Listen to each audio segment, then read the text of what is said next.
This week, episode 337 of Stogie Geeks. Drew and I interview Nick Gervais from MyMonthlyCigars.com and David Rivera from Martinez Hand-Rolled Cigars Factory in New York. They have an event coming up. We're going to talk about it. We'll also have the chance to have a roundtable discussion to talk about cigar clubs and hand-rolled cigar factories that are still around today here in the United States. We might run into some cigar news and stuff you might need to know. Stogie Geeks, episode 337, starts right now.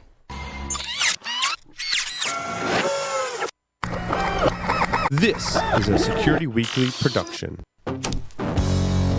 Broadcasting live from G-Unit Studios in Rhode Island, it's the show where cigars burn slow, ashes fall fast, and cocktails flow steady. It's the Stogie Geek Show.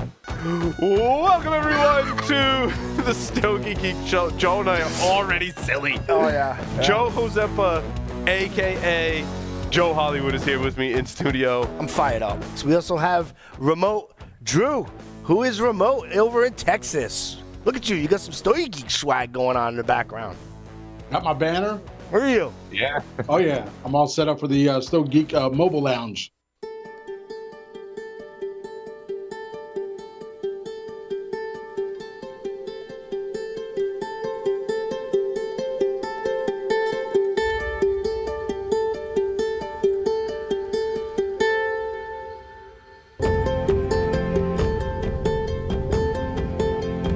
Plasencia Cigars, perfected for more than 150 years. Yours to enjoy now. Havana Cigar Club, located in Warwick, Rhode Island, is a great place to enjoy a drink and a cigar. Stogie Geeks listeners can find a $5 off coupon on our website by clicking the HCC logo. Ladies and gentlemen, welcome to the Stogie Geek Show. This is episode 337. I am your host, Joe Josepa. Privilege and an honor to be here. But first, I need to introduce you to a man who has been late for his own one-year anniversary party, the little dark-haired kid from Texas. Ladies and gentlemen, I present to you the man, Mr. Drew Gavin. What up? Well, I'm back. Welcome to, this is not your official one-year anniversary party. In fact, Looking at the calendar, we're about 3 weeks late. You totally freaking botched that up. But we're going to have a one-year anniversary party coming up for you and do something pretty special pretty soon. We'll have to figure that out. So anyway, how are things over in Texas? A little hot. We're at the 104 today with a high index of a 110. So we're going to be suffering through that until early next week. Just had my grandson's birthday party, as y'all know, about, at least you guys do in the studio. 2 years old? 2 years old. So that was pretty fun. It was a blast. We had Dinosaur City in our house, and that was pretty cool. I got that set up for him. Let's see. So, the last few weeks, it's been crazy, man. First of all, I got stung by a bunch of wasps, as I was telling you. So I got pretty beat up by some wasps here on my patio. Somehow they just took over my patio, and I didn't notice it until I sat down for my cigar, and then I got attacked. So that didn't go over so well. Then after that, just life things got in the way for there, which is why I couldn't appear on the last episode, my birthday episode. But I got new specs. Look at got you. Got a new haircut. Look at you. Got a new black shirt. Nice. Johnny Cash style. Everything's good. Yeah. So everything is wonderful. Everything good. Just so you know, Stogie Geeks, Drew was telling me the Hornet wasp story, and the first thing I asked was, did it ruin your cigar and coffee? And the answer was yes. He goes into like a half-hour rant. I'm like, did it ruin the cigar? He's like, yeah, dude, it was pretty bad. So apparently Hornets and wasps love cigars. Love it. And coffee, good for them. Good for them. Oh, yeah. It's kind of like me. I have a stinger, and I like coffee and cigars, so away we go, all right? I like it. I like it. Drew, today you and I have the interview, kind of super cool collaboration effort here. Nick Gervais from My Monthly Cigars and David Rivera from Martinez Hand-Rolled Cigar Factory over in New York. They are collaborating on a event, and we're going to talk about that. And then we're going to kind of have a roundtable discussion and talk a little bit about, hand-rolled cigar factories that still exist today. there. And Stogie Geeks, I already got David to commit to that episode that I wanted to do over a year ago about highlighting some of those factories. We've had Gary Liotta on one, who is from the same state. I think it's Rochester, New York. I don't know distance-wise as to where you are, but David can tell us about that. And I think it's super cool that there are still these cigar factories that are out there, and they're not only on Calle Ocho in Little Havana as well. They're in other states. So we're going to highlight that later. And then we have Nick here from mymonthlycigars.com. So Stogie Geeks, check them out. And I want to welcome Nick to the show. Nick, welcome to Stogie Geeks. What's going on, guys? How we doing? I'm doing well. Doing very well. Oh, boy. Thanks for having me. I'm excited for super excited to have you on. We also have David from Martinez Hand-Rolled Cigar Factory. David, welcome to Stogie Geeks.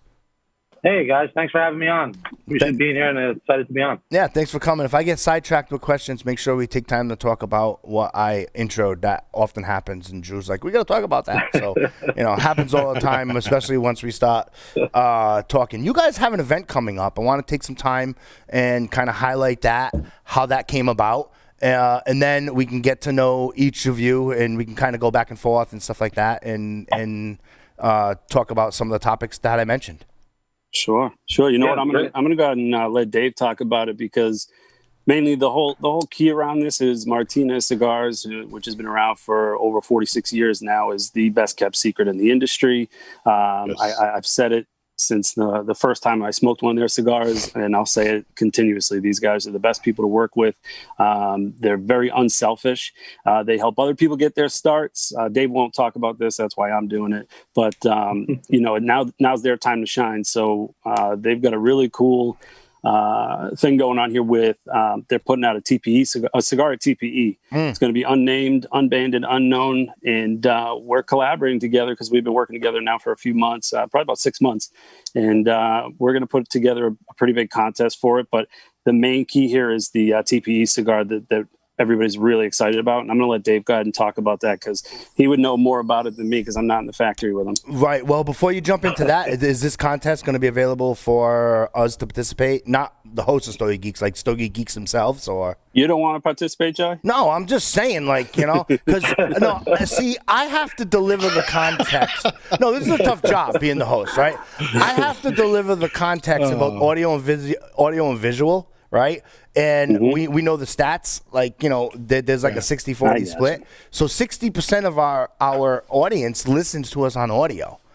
I'm amazed at that number. I would think it would be lower, because if I had the option to watch a podcast, I would do it in video and just have it on audio if I wasn't there and keep checking it in. But that's just me. And Stogie Geeks, Drew and I can't thank you enough for listening to us rant for hours on shows, especially in audio. But if you listen to this on audio, you might want to switch to video. It's a little bit more comical, especially on Drew's side, because he gets to stare at me, right? No, so is all kidding aside, is this event available for the Stogie Geek listener to participate in as well? Yeah, awesome. It is. It's going to be available for everybody. Awesome. We've got real concrete details coming out soon. It's going to launch first week of September, probably right after Labor Day. Okay.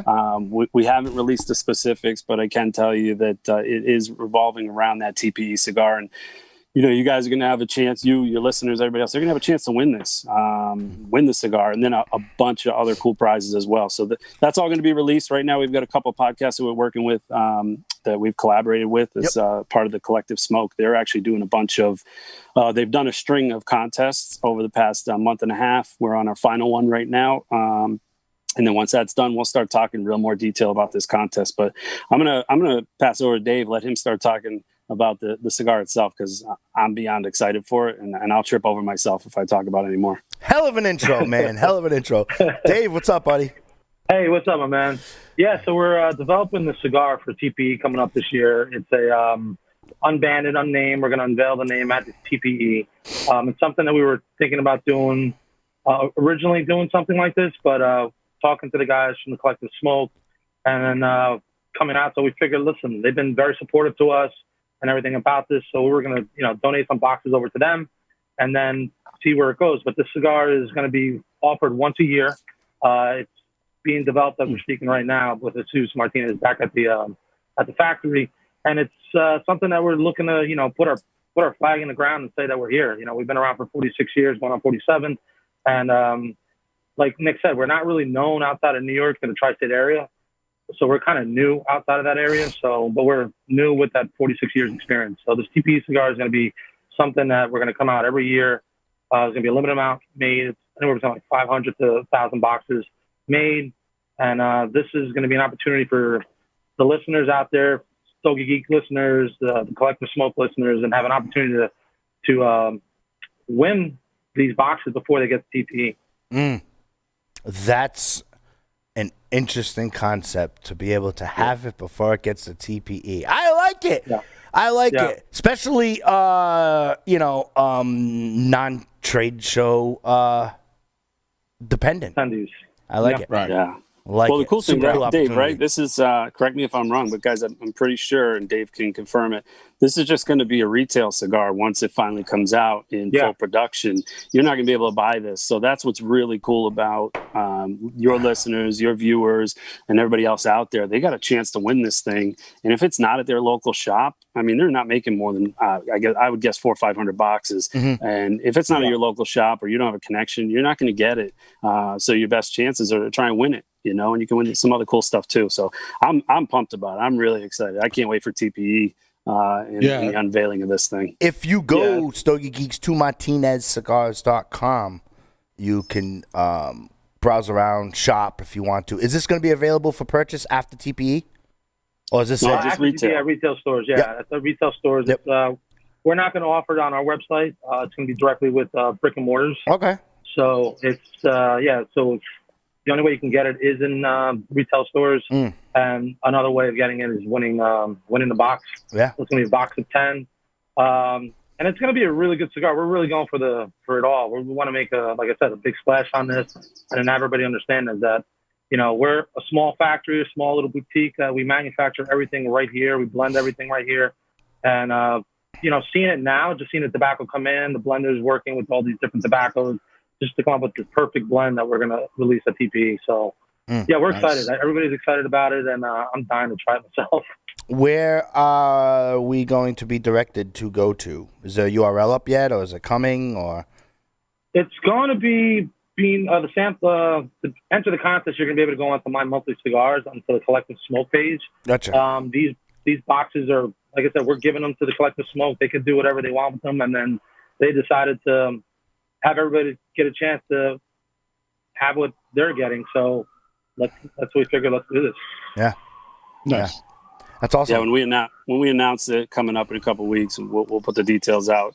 Like Dave said, entry will go through mymonthlycigars.com, and you'll be able to. We'll put more details on that there. But it's going to be awesome. It's going to be great, and there's going to be so many chances to win this cigar. But I don't know. I keep getting speechless about it because I'm really, really excited to see what it is. Because Dave, even though I'm close with Dave, he is keeping it really, really tight and close to the chest. So I'm trying to make him slip up every now and then, but he's not breaking. It's gonna be good. You mean you didn't even give like a sample to your boy? It's not done yet.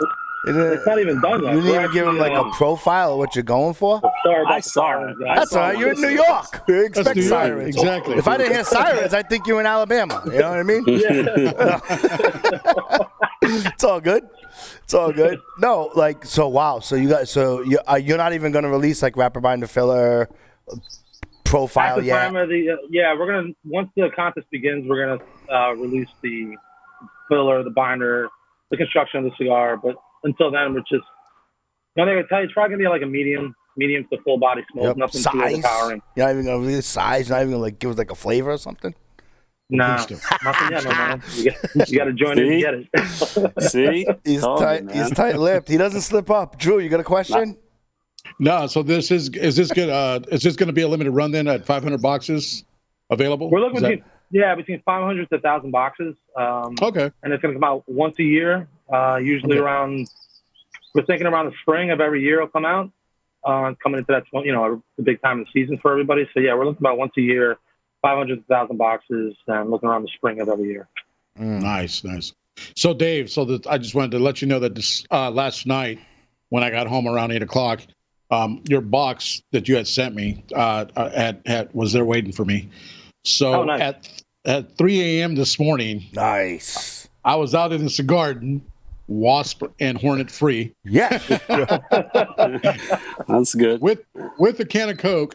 And so I went ahead and I had to try the 45 series. Nice. So man, that was, he sent me a 45 series, and the other one eludes me right now. But All right. Flat iron. God, are we so Drew? Yes. Are we so freaking different people? Because I got the same sampler from Dave, right?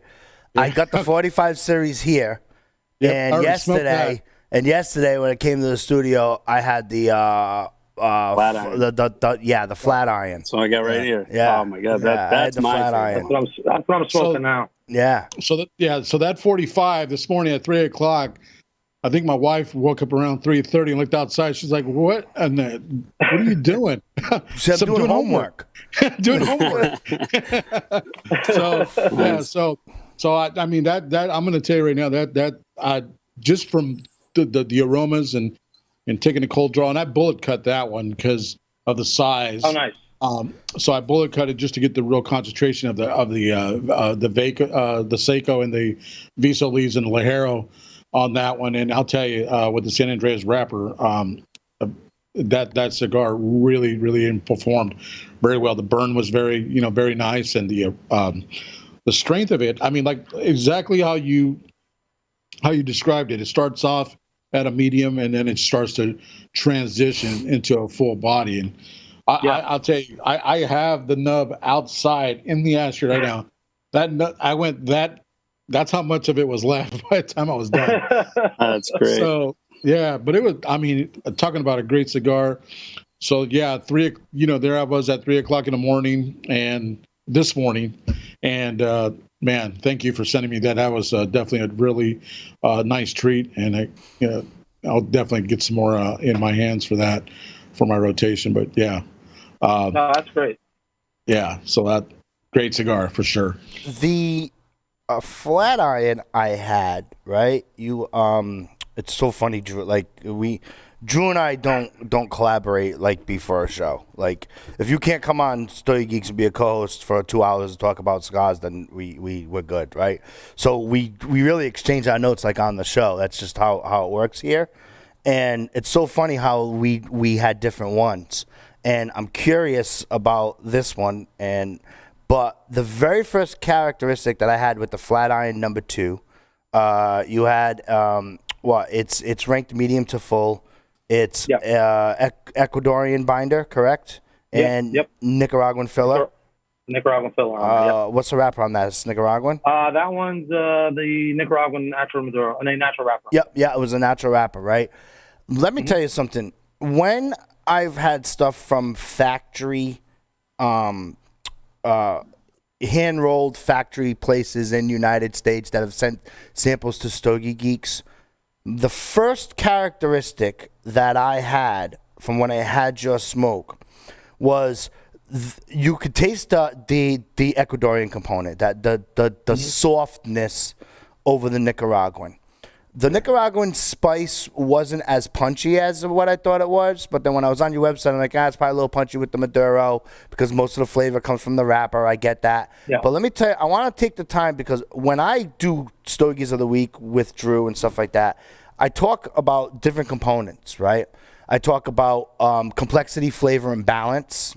And then I talk about, like, the construction of the cigars. As far as, like, if it's going to be portable, can I use it with golf, can I not, etc. Here's where I'm going with this. My first takeaway on the construction with the cigar is the ash burns exactly like a Cuban. And this is what I mean by this. And I proved it this morning when I went for a Potagus number 5. I'm looking at the humidor. We have a humidor here, and it's mirrored. So, I mean, it's glass. So I smoked the Potagus number 4 Cuban today, right? Because I had it in my head about like the Cuban ash, right? And when it got like an inch away, you know how sometimes on some cigars, and I know it's burned and all that stuff, but on some cigars it kind of goes a little bit uneven, not canoeing, but like a little bit uneven. The ash was actually still thick enough to get off after that, because I'm like a flick guy, or I'm not like a long ash dude, like if it's over an inch. But like I was typing with it in my hand, smoking, as I do my security stuff and all that stuff, and I'm typing, so I got movement and it was there. And so in my head I was like, wow, this is really constructed very well, tastes very good. The Maduro is kind of like a little bit probably more on my profile, but complexity on a scale of 1 to 10, I would give it a 7. A lot of that is because of the Ecuadorian, kind of tones it down. Balance, balance, super cool. You get a solid 8. Don't worry, I never give 10, so it's good, right? No, it's fine. Right? like my whole track record, I've never given a 10, right? You can go through 3 as a content if you want to, or take my word for it, right? And also, like the flavor was super cool. I was super impressed with that. And so then I went to the Cuban to kind of test my ash theory.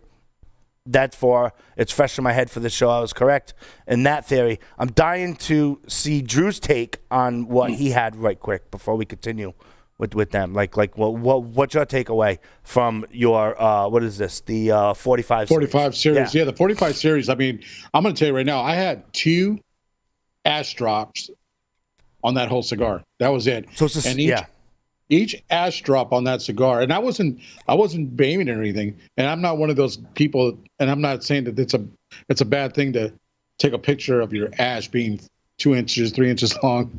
But yeah, I mean, I was just doing this and on my phone and taking photos, and I took some photos of it as well. I mean, the ash stayed on there, and it dropped naturally. It dropped on its own. Yeah. And then on the second, when I was in the probably into the later second thirds and into the last third, that ash, I mean, down to where I smoked it, right down to, I'm going to say at least just under a half an inch. Man, that second ash dropped by itself, and that's when it got too hot for me. I'm like, okay, I can't hold this anymore. So yeah, but no, I mean that definitely. Very, it was very consistent to burn. It stayed true from the light. I didn't have to relight it. I didn't have to retouch it. Even when one side was just kind of edging the other. For me, I just think that's rotation. So I just rotated my cigar a little bit and started taking my draws, a few draws. And after that, it just kind of evened itself out. And then it just went on from there. It was perfect. But yeah, for me, that cigar really gets spicy as well towards the end of that stick, and which is what I really love. So that's, to have that, and then, and of course, vitamin N being in there, the nicotine, I was really trying to take it as low as I can get it. But yeah, very, very, very good cigar for sure. I focus on that stuff. Obviously, when I do a little bit more when we do reviews, and obviously a lot more when I do interviews, especially if I'm able to get the sample like right at the same time as the show. Sometimes I have to go check my notes and all that stuff, and but that was the first component I knew, and when that sticks out to me, because like I'm not like a Cuban, like oh my god I chase Cubans, but you can't deny, like you smoke a Cuban and you smoke a fake Cuban, right? We've all had them, right? Yeah. There is a difference. And part of it, for me, is cap, right? I go for the way the cap goes. It's not like this. It's never like this. It's always like comes up, kind of goes like a little slant, and then goes like that, and then a little slant again around. To me, that's like a Cuban-esque type of cap that I follow. But the second component that I go after is that ash. And the cigar companies, whether they be classic facings from a Stogie Geek promo we're doing or whichever, or some newer company, even though you're not newer, but you know what I mean, a newer company to me that I've been exposed to, I take a little bit more time when that ash is that slow and it's that slow burning. And what's super cool about that is that it doesn't get hot. Like the cigar itself doesn't get hot and it doesn't get ashy, which allows you to smoke it down to the nub. So kudos to you on that for sure. It made me want to say like, holy crap, I should probably like beg Dave to send more or go buy some, whichever. You know what I mean? Like, no, because I'd love to kind of go through the profile for sure. Wait till you have the Maduro. The Maduro is going to give you a little more of a kick on it, naturally. Yep. The Flat Iron Natural is more of a creamy, has a little bit of spice, but it's like really earthy, a little leathery on there. Yeah. It stays smooth all the way through. It's good for someone that's steps up a little bit from that mild smoke. So we pretty much introduce people at the shop, try the Flat Iron, and then they really, really enjoy it. Like Nick right here, he swears the Flat Iron beats out the 45. So it's a close one for me. Really? I like them both. Okay. So any more you want to talk about the event before we pivot on to other stuff? I mean, just keep an eye out, man. Like we're really starting to get to the home stretch here. Like I said, we've had these string of contests going so far. There's one live right now.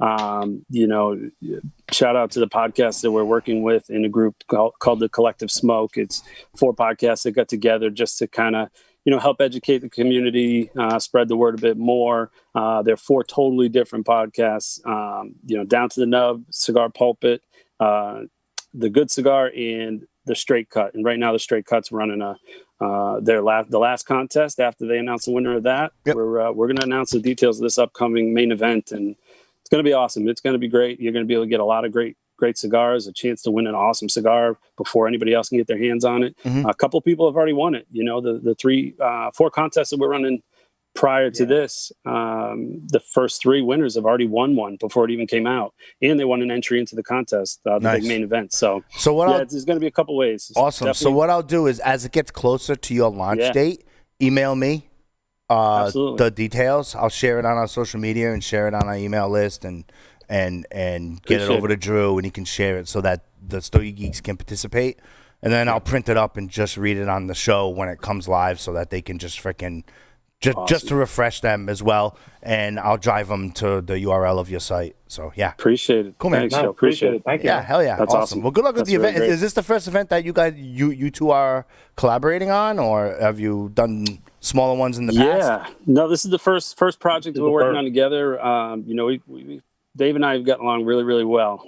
I got introduced to him through somebody else he's working with, and we just clicked right away, and we're nonstop spitting out ideas. I mean, we talk almost every day. We've got from now through the end of 2021 is already booked up for us. We've got so many ideas, so many projects we want to work on, and they're going to be awesome. This is just the first of many, so keep an eye out. Cool. Nice. Cool. Yeah, nice. Definitely keep us posted as well. Or, you can just ping me, come back on the show. If you want to come on the show for like a 15-minute blast. Because I don't have want this face back on, sure. Yeah, come on out. I'll interrupt an interview. And just be like, yo, hold on, we're gonna do a live commercial. Go ahead. All right, later, man. Wow, quit Peace. Calling. You know what I mean? Whatever you want to do. I might take you up on that. Yeah, whatever you want to do. Like, whatever you want to do. As creative as you want to get. That's cool. We'll do it that way. Just, certainly. Super cool. Well, good luck with the event, Stogie Geeks. I will keep you posted on that. If you go to stogiegeeks.com/337, you will get the URLs to both of their sites, so you can bookmark mymonthlycigars.com and find out the information probably quicker than Stogie Geeks because of rotation, or you can just tune into the show and we can we'll announce it as we get going. Drew, who do you want to ask the first question to? It's like, you guys want to do like rock, paper, scissors? Or because I kind of want to talk to you both. Or actually, let's just do it this way. I'm going to ask a question, and then you guys can answer it in the way you get started. This way, the interview will probably be a lot faster that way. All right. Let's go age before beauty. So Dave, you go ahead. Yeah, I like it. Age before beauty. Man. All right. Oh, God, Dave. Cool. Basically, Drew, do you want to ask a question first, or you want me to? You want to do the quick, just soft ones? Here we go. I'm not a softball. I'm going hard. I'm going hard right away. Oh no. I'll warm them up, and you go ahead. That's knock cool. them out of the park. There you go. Beatles or Stones? Which one are you going with? Oh man, he's from New York. Neither. The Stones. What's your favorite Stones song? Man, I don't have a favorite Stones song, to be honest with you, but I'd rather listen to the Stones than the Beatles. There you go. All righty, Joe. Yeah. On you. That's it. That was your questions. Oh, I was just warming them up. What about Nick? What about No, I'm Nick? skirting past that Okay. one. I'm not a I'm not a big music guy. I listen to both. I'm going to cop out and say 50-50, but gun to my head, you have to go with the Stones. I think it's a little bit closer to our time, but there's no denying the Beatles were pioneers and their music's awesome. I'll listen to both just the same, but for the sake of the show, I'll pick one. I'll pick the Stones. There you go. All right. Beatles took Elvis over the edge, man. That's right. Made him freaking. I'll take Elvis over the Stones. How's that? You know what I mean? Elvis is like, you ever see the Brady Bunch when we were little? Yeah. Like the freaking Johnny Bravo episode? Like Elvis, like, he knew, he's the king of rock and roll. He knew the key of G and A. Anyway, moving on. Right place, nice. Right time. Right. Anyway, you guys set that up. You set that up. You were planning that one. No, never, absolutely never. I would love to know your decisions to have you get into this crazy premium cigar business. There you go. Dave, you're on first on that. Jeez. Well, I got into it about 20 years ago when I was working for a cigar accessory company. Okay. Did that for about 3 years, and then I opened up my own lounge. Had that for 5, and I left the business for about 10 to do real estate, and then being at the Martinez for 15 years, going back and forth. I was debating on getting back into the business, starting a brand, and speaking to Jesus, he was looking to expand the company, so I pretty much just left the shop, went down to my job, put in my 2 weeks, and came back and told him that he hired me. So I just left, and that's how I got back into it. So it's one of the best decisions I've made. I love coming to work every day, seeing stuff being made, and it's probably the best thing I've done throughout my whole career. Mm-hmm. How long have you been there? I've been working here for 2 years, but I've been dealing with Jesus because I was supplying his cigars in my lounge. Yep. So probably 15 years I've been with him. All right. Derail question, because you mentioned it. Where was your lounge? I was up in Rockland County, just about 45 minutes north of New York City. Okay. In my hometown called Haverstraw. Yep. And it was really cool. It was connected to a brewery, so we had like an outdoor seating connected to the brewery, so you can grab your cigar, sit outside, have a drink. You would have like scotch tastings, bourbon tastings included with the brewery, and it was really cool. But then that's when the whole smoking ban kicked in, so it kind of made life hell. Yep. Yeah. And you are in one of those states that doesn't put up with it. As opposed to like we're located here in Rhode Island, Boston doesn't put up with it, Yeah. That's why when you go to Rhode Island, which is like the smallest state, and you can drive through it with no traffic in, 38, 40 minutes. There's like 39 shops here, right? And then you go over the border, and then there's like no shops. And then the next state up is New Hampshire, and there's more shops that are right on the border and all of that stuff. In Rhode Island, in Massachusetts and New York, California, the smoking bans were a lot heavier and a lot quicker as far as law to turn around and putting into action than some of the ones here. Like I know there was a year notice here in Rhode Island, calendar year. Then it became a 50 feet rule. We're notorious for stretching rules, so you had some outdoor seating. We see this now in ample effect with COVID. The outdoor seating, it's like social distancing and outdoor seating. Well, I've been smoking cigars for freaking 20-something years. We've been doing this shit for a while. But anyway, right? It's business as always, right? You have a separate parking lot or whatever and stuff like that. And so it was the smoking ban that led you just to have you just say, like, I'm out. Yeah. It was that. It was just became too difficult. And to be honest with you, the taxes, and just in New York alone, are ridiculous.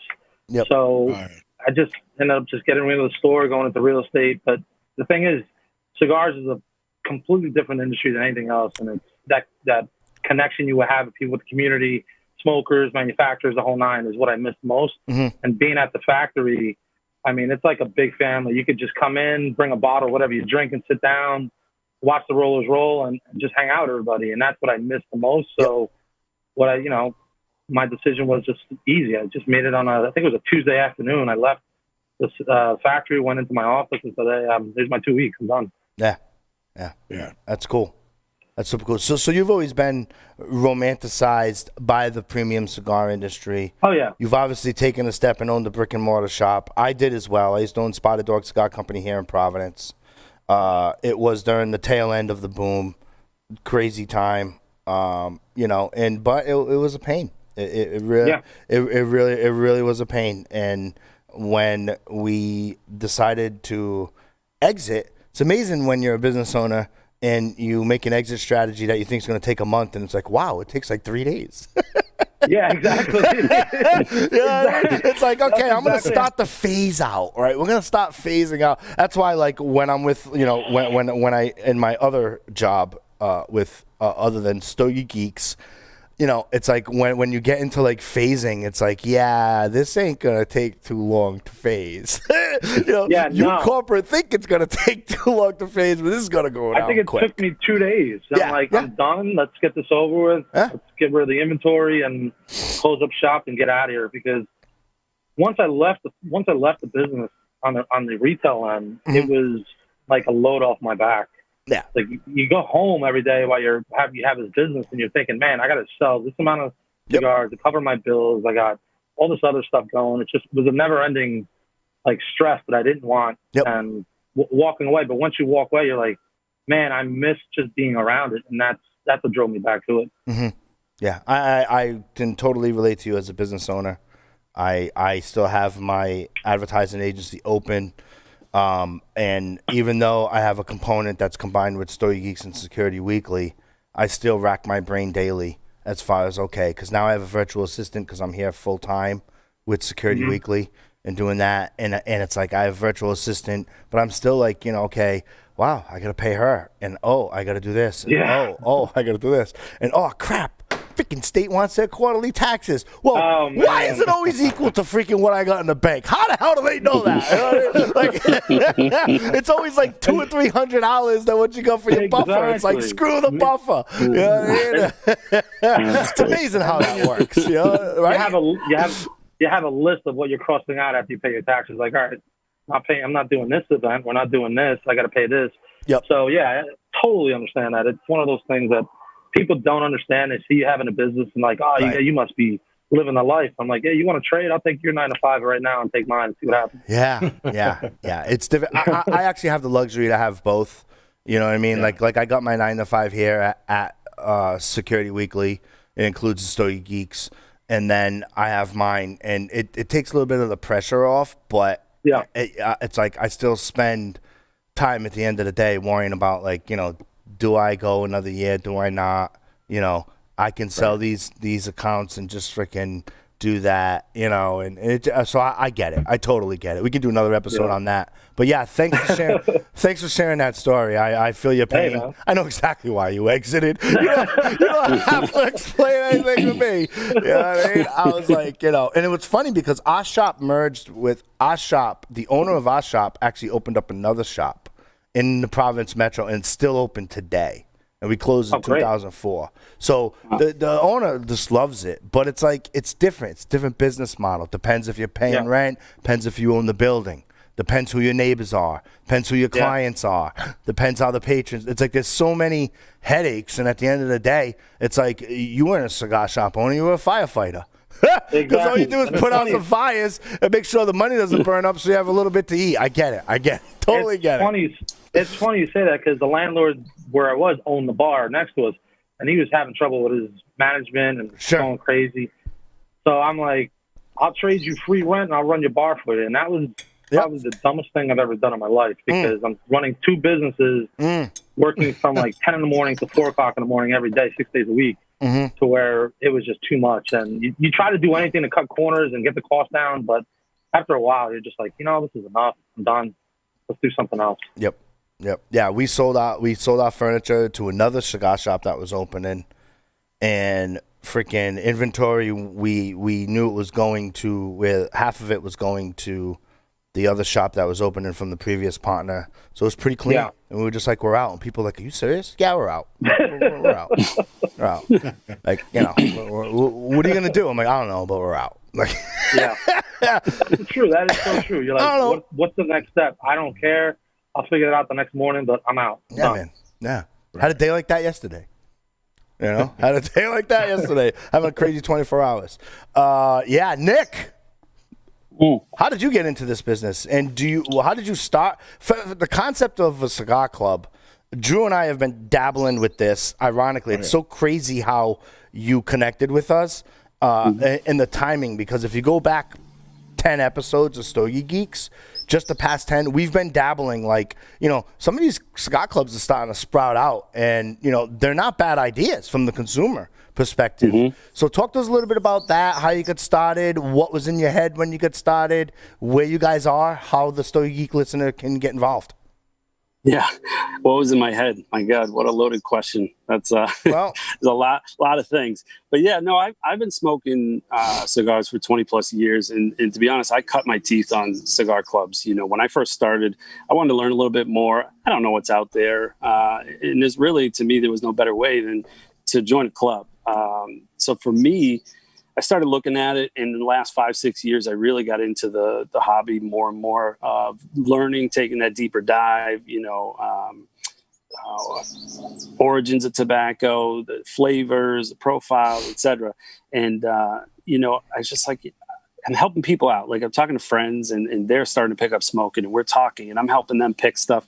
It just clicked. It's like, you know what? I want to help more people with that. I want to get more people educated about cigars in an easier way than I did it. Kind of, just kind of fly by the seat of your pants, just doing the research, looking around. No better way to be than a cigar club. And, I started doing some research on the clubs, and every club out there is great. The one thing I saw was every club was taking a little pocket of the market, of the cigar market. And they were kind of segregating themselves, in my opinion. They were great clubs, but there wasn't something that blanketed everybody, that covered everybody. And that's where My Monthly Cigars, a cigar club for everyone, came to be. I wanted to create a club where every month you'll get 4 different cigars. So you'll have an experience of maybe a medium smoke, maybe a full body, maybe like a real spicy cigar, Maduros, Connecticut's, everything I can try to get in one box to be a nice variety. I try to do that month to month. So I decided, did the research, figured out, let's do it, and started it. It was about a year of planning, and then started up last year. We had our first box June of 2019. So we just sent out our 15th box for August, and September's coming up soon. Deadline's tomorrow for that. So, and actually quick, we do an extra in our boxes every month. So in the Robusto and the El Presidente, the Robusto's 4 cigars. The El Presidente is just double that. It's a great pack to share with people or to smoke too, because as you guys know, these are handmade products. You may have an opinion about one, and then you'll never smoke it again. But maybe that was a bad cigar. Maybe it was just rolled incorrectly, or the roller was having a bad day. Something, it wasn't humidified. Try the next one, and then I always try 2 to formulate my opinion on a cigar. So I think that's a great pack to do. But normally we put an extra in those every month, and just kind of a teaser here. We're actually going to have a Martinez product in next month in the September box. I can't say what it is, but there's going to be something from Dave and Jesus at Martinez in there. So if anybody wants to join now, because you get a nice taste of what you guys have been smoking, what we're smoking now.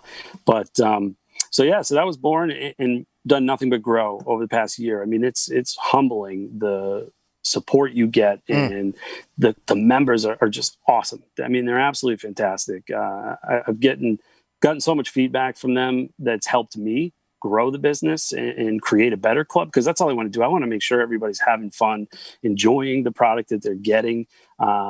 You talk about how it's good for consumers. You're 100% correct. I mean, like I said, it's easy to learn from a club at a real inexpensive it's a real inexpensive way to do it.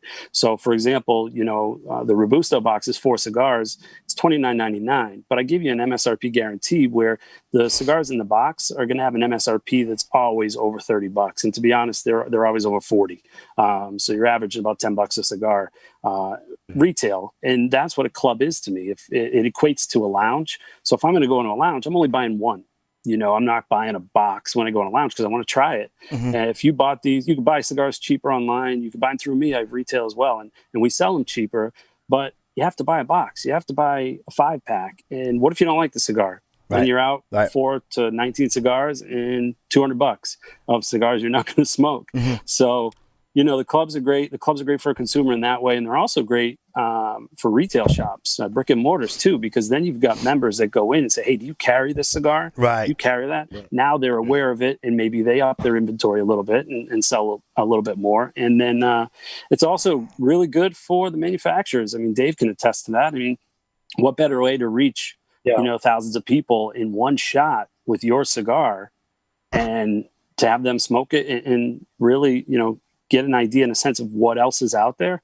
And who knows, they like that cigar, then they start going to Martinez, Cigars.com, and they start buying boxes from Dave. Now Dave benefits from it. So it's really a three-way benefit between the consumers, lounges, and manufacturers. And I'm a huge supporter of the brick and mortar. I'm at my lounge probably 3 days a week, more during the wintertime. I think they're great. I'm willing to pay whatever, really. I shouldn't say that out loud, because if my lounge is watching or listening, they'll charge me more. But, you know, I look at it as rent. You know, you go in there, it's a place to smoke. It's a place to do work. It's a place to just kind of relax. And, you know, I'll pay that price for it. So definitely, I always guide people to brick and mortars first, and then online second. And that's coming from me. I'm a retailer online as well. So I'd rather you buy a cigar from your local shop than me first. So, but I'm enjoying it, man. I'm having a lot of fun, meeting a lot of great people. This industry, I continue to say, it's probably the best industry out there from top to bottom. You know, cigars, there's a friend of ours that says cigars are the great equalizer.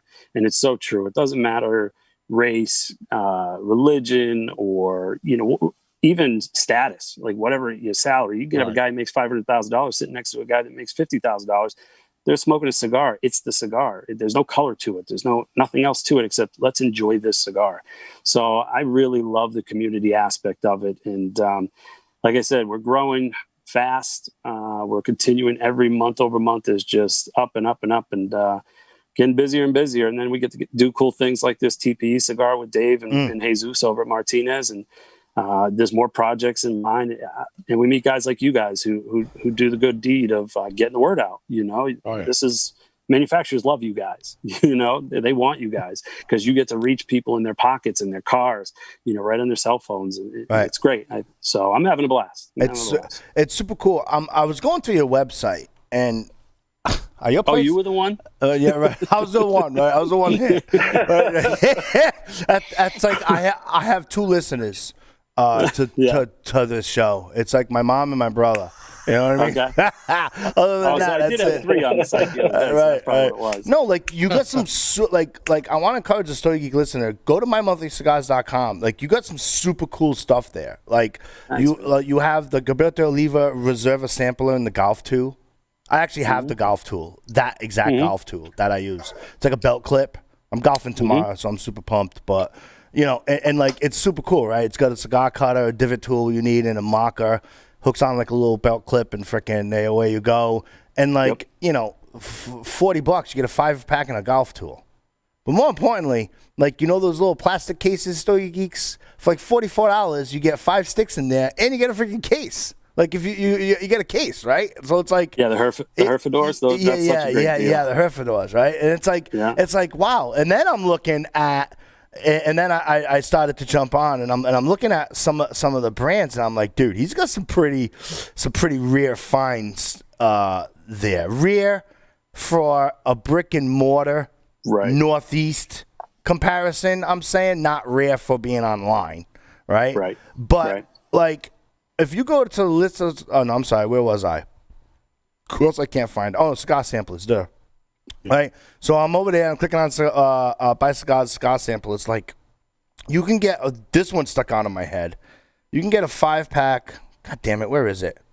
Oh, yeah. You can get a 5-pack for like the brick and, the Brick House Mighty Sampler, which retailers, unless they're super big into like J.C. Newman, they're not going to have that retail 5-pack, right? Unless there was a special or whatever. But you can get a mighty freaking sampler of 4 Brick House cigars, which I've always raved about them and their marketing of $5 and a comfortable chair, right? But for $27, you get a freaking sampler of what they have. Like, it's super cool. You know? Yeah, hard to beat, huh? Yeah, no, it's great, and that's the cool thing. One of the main things I was trying to do with the club as well is, you get a cigar that you like in the subscription box, and what do you do when you like that cigar? Where do you go? Go to your brick and mortar first. I always say that, but if you don't find it there, come back to the site. We're going to have it on the site. You can just buy more then. Right. And that's what I mean when I say you're not out all that money from buying a box of 20 and then you don't like it. It's you come back, you buy 5-pack if we got it, you buy samplers. Try to give you, everything. And there's more to come too. There's a lot more. We're having conversations with a lot of people right now, a lot of manufacturers, including Martinez. We're going to have some really cool stuff. So we're adding to it every day, every month. It's awesome. I'm humbled and excited to see what the future holds. Oh, yeah. One other one that sticks out is the Nick Gervais 1990 25th anniversary silver. Oh, those are great. I love those. Get a pack of torpedoes, 5 of them, for freaking $30. Like, dude, like, what are you, a 501c3? That's a tax code you put for nonprofit. Me? No. God, I wish. Right? No. Not when I file every month. That's an idea, Drew. We could turn Stogie Geeks into like a church. And then, like, if people come in, they can give donations to us and we can preach. I'll get, like, a podium. And, like, all the profit would be, like, tax exempt. Do it. Are you in, Drew, or no? Sounds like a bad idea, right?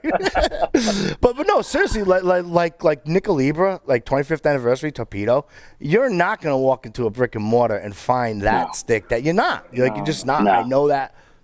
I know. I know that from experience. Thank you. You know what I mean? Yeah. And like I said, for $30 plus shipping, take the Stogie Geeks listeners before Drew is like bursting at the seams to ask a question, right? Take the Stogie Geeks listener to how the monthly subscription component works. Do they know what they're getting, or is it truly a surprise every time? No, it's a surprise every time. I like that sort of factor. That's what I liked about the clubs that I was joined.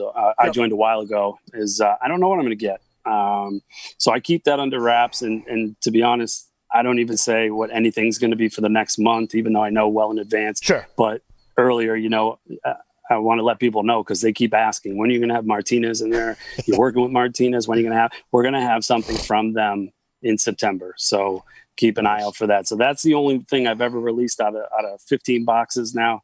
I've never given a clue or a hint as to what's coming. So I think that's part of the lore too. It's Christmas every month. You get a gift every month. You unbox a nice little package, and the best part about it is it's cigars. So you can't go wrong. And if you do it with a friend, you can compare notes, have fun, freaking stay socially distanced, and rock and roll. Yeah, we have a lot of members that do the El Presidente just for that. They save a few bucks too. It's really, really good value. And that's what I want to give is a value, because if you have a bad experience with cigars or you think it's too expensive and it costs too much, you're not going to come back. And that's not what the industry wants. And that's not what I want when I'm trying to educate people. And I want them to be educated not only on cigars and tobacco in general, but the industry and the community as a whole, just to see how awesome it really is, how great the people are.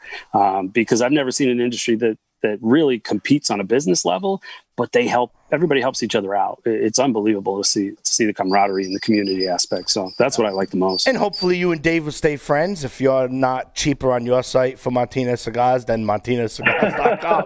There you go. That's on Dave. That's on Dave. It'd be like a penny more. It's kind of like I live in a water town here in Bristol, Rhode Island, and like they have like the corn stands, and they're like right across the street from each other, and it's like corn start at $7, then one goes $6.75, the other one goes $7.25, and they have corn wars, and it's so like so a gas funny. station. Right, exactly. It's crazy. Yeah, believe it or not, some of those online people get like that, but I think honestly, your prices are super competitive. You got some hidden gems in there for sure. I can list 4 or 5 more, but for the sake of time. Definitely worth checking out mymonthlycigars.com. Drew, I know you have a question. Go ahead. Yeah, my question was, and I think you and I talked about this before, Joe, when we were talking about getting Nick on the show. It's just the process of, how does that process happen between you actually coming up with these boxes monthly, or the cigars are going to send out? I mean, is that a process of people send you kind of ideas from the manufacturer side, and then you kind of just sort through them and figure that out? How does that happen? Can you take us through that process? Yeah, sure. I just throw darts, see what happens, whatever lands on. Nice. No, I don't do that. No, it's. I was like, that's Jeez, you're well on your way to become a brick and mortar, huh, Dave? No, it's actually it's a combination of a few things. I have a running list of cigars that I want to put in there, and I'm lucky enough to get a lot of samples from companies that want to do what I talked about earlier, spread the word, get their name out there. Sure. And like I said, no better way than a cigar club. You're reaching thousands of people in one shot, and instead of having them buy that cigar when it's next to another one they already know, you're putting it in their hands, right in their home. But I've got a running list going that I want to put in every month, and it's just kind of every month, what can I get the best variety for? It's a combination of smokes that I've had, smokes that people may not have had. That's kind of the fun about it, is like, okay, I don't think a lot of people know about this one. Let me see if I can get this one in the next month or two. And it's also what people want. People will message me. It's like, hey, you should check out da-da-da. Do you ever think about putting this cigar in there or that manufacturer?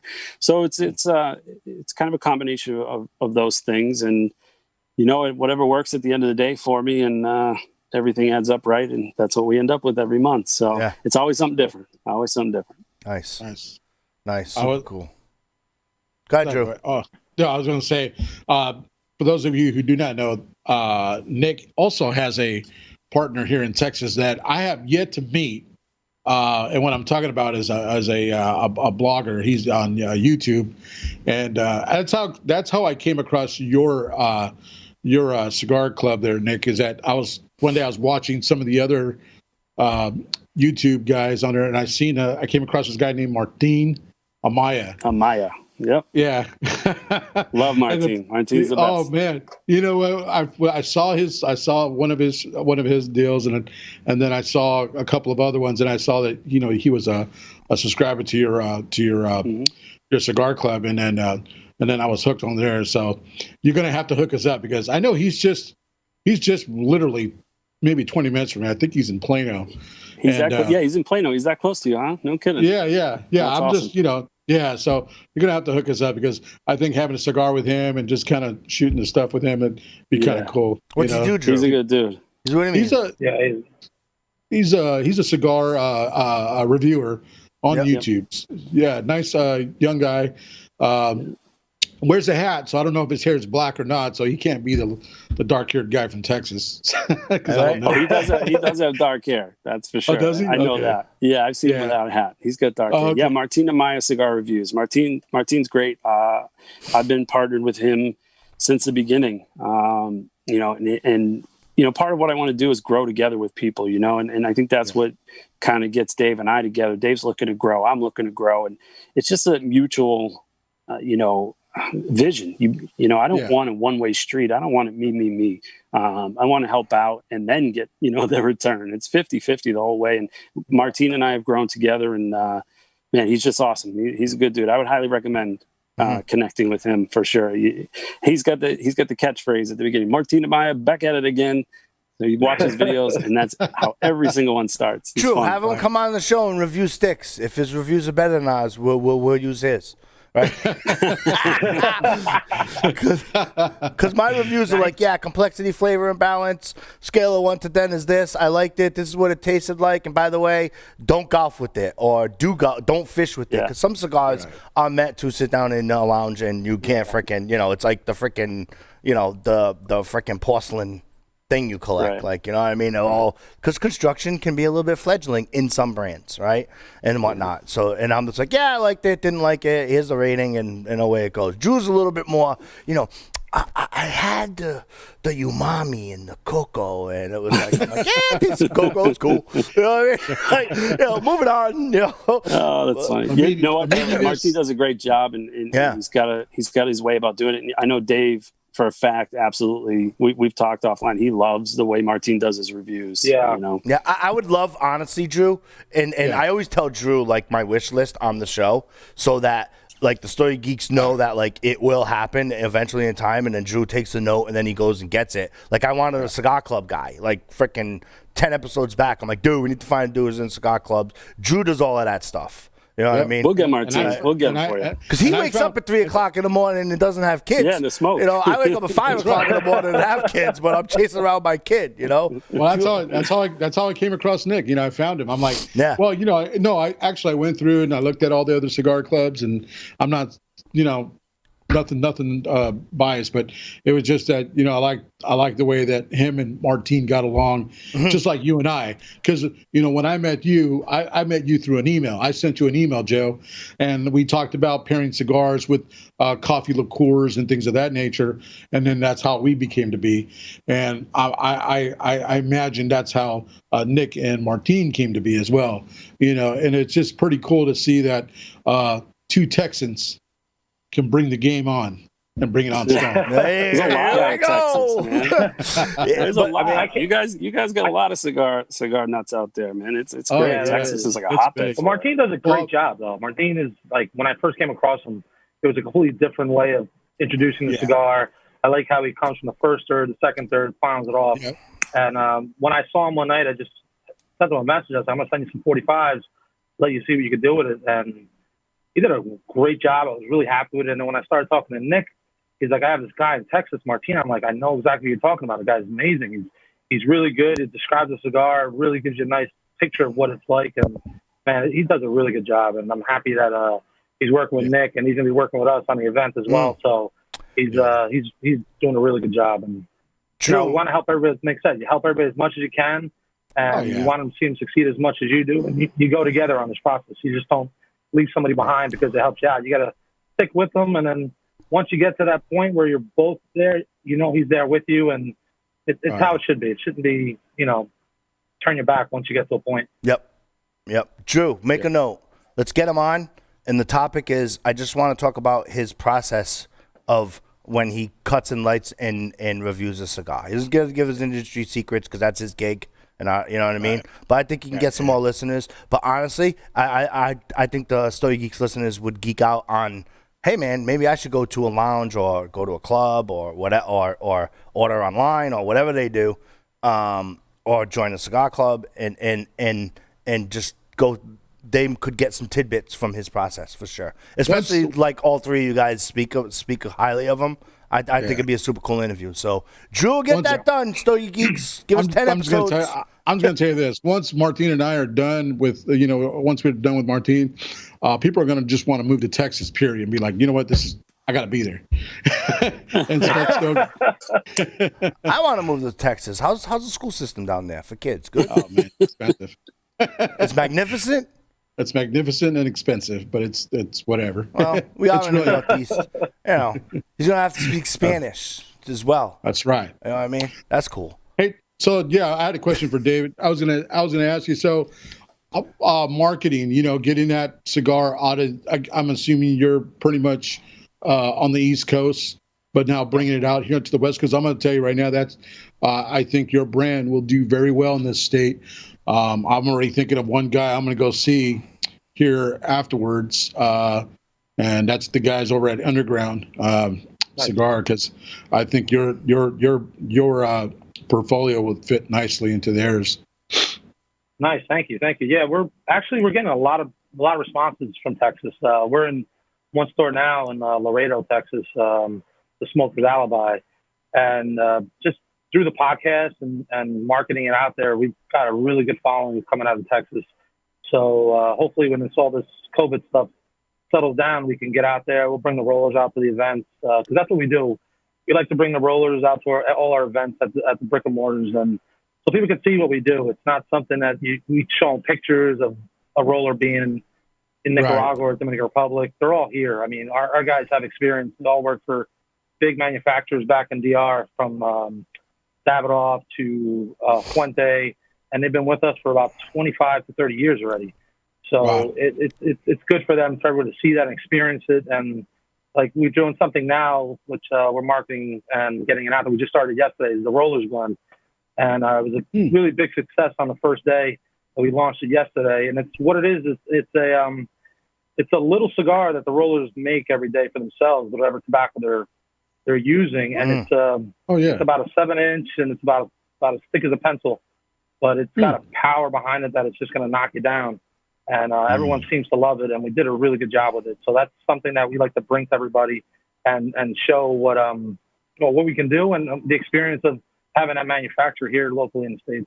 Yeah, so going to your website for the Stogie Geeks who are listening and not watching, you go to MartinezCigars.com, you click on the Rollers blend. It's available in 5-packs.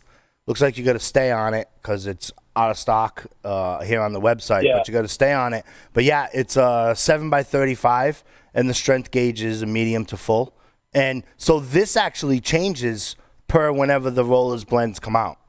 So it could we be do it once a month. Yep. Yeah, so whatever we're making that day, they'll just make it right then and there. People always ask, what's the blend?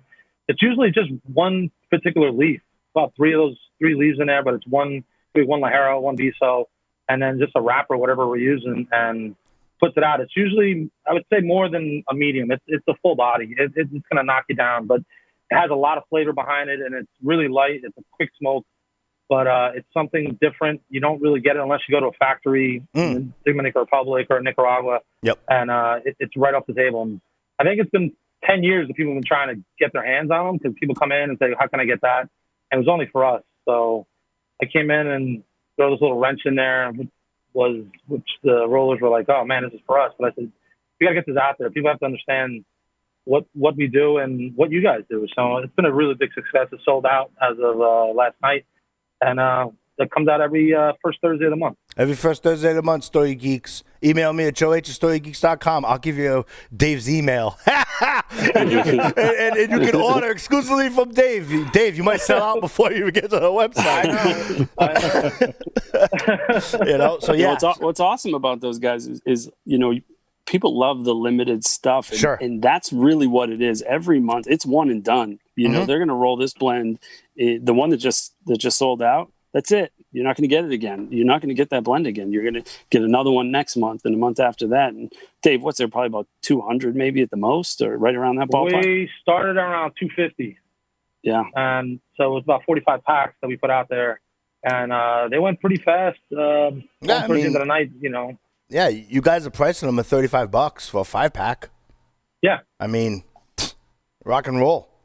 For $35 that you can smoke like I know this word is overplayed, but it's like a true unicorn. You know what I mean? Yeah. It's not a manufactured unicorn. No, It's not a marketed unicorn or a rebanded unicorn. It's a real unicorn. It's a real unicorn, man. Shit. And the thing is, don't play golf with this thing because it's strong. It's not a medium body. It's a strong full body. You got to eat before you take that thing down. I'll take that challenge. That's what they told me. That's what they told me at the Black Label Factory when I couldn't smoke the Misfit. I says, I'm purposely going to have this with a cup of coffee, and I'm not going to have breakfast. And I'm going to have it like, oh, my God. I'm like, dude, this freaking thing is strong, and this thing is awesome. Because I'm going to send you guys a packet of we have a couple left over for inside the shop for us, but I'm going to put a 5-pack together for both of you guys, send it out to you so you guys know what it is. Yeah, man. Stick in one of those hats for me, too. All right. I like to wear different hats, but I hate it when they don't send it to me in the package that you sent it to me. It crushed the hat. You know what I mean? It drives me crazy. I got freaking, I'll pass it out. Because then some people, we used to do Stogie Geeks on a Monday night, and we used to have like people come into the studio and watch us on the screen in the next room. I'm sitting in the studio now, but then they would smoke cigars and hang out afterwards and all that stuff. And like I would pass out swag, and it's always the swag. I'm like, man, I freaking love this hat, but like it was crushed. You know what I mean? Yeah. Can't have it. You know what I mean? Yeah, you're gonna have to get him a hat box if you're gonna send him a hat. Not a hat box, but shit, just stick some freaking what is it? Like stick paper in it or something. I mean, stick a newspaper in it.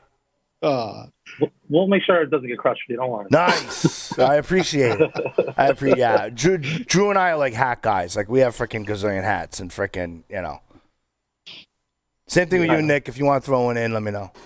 Yeah, it's funny you mentioned that. I'm expecting some samples today. I've been working on some stuff for these are limited. I only got 2 of these, and they've been in my head. You don't want these, so But we've got some coming for sure, and they're going to be similar to this, and then probably another different one. There, I'll get you one. They're going to be great. I'm excited for it. Drew, we'll have our freaking swag. We'll be like freaking, we'll be styling. But yeah, the Rollers blend, super cool.